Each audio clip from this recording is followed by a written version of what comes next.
Hey guys, welcome to our channel. Are you ready to learn how to create a basic 2D game in Python?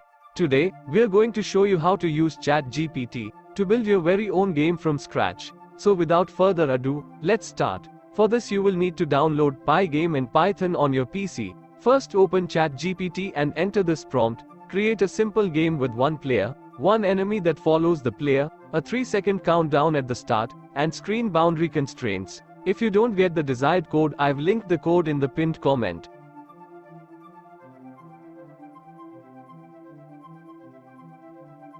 Now open Python, and just copy-paste the code over there. And don't forget to create two images that resemble the player and the enemy.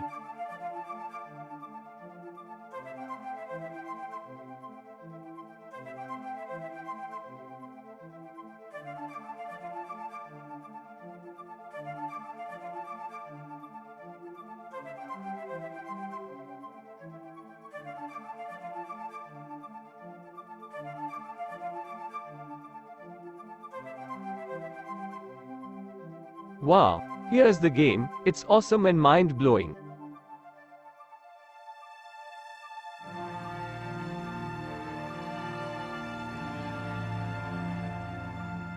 Thank you for watching. Keep exploring the world of AI.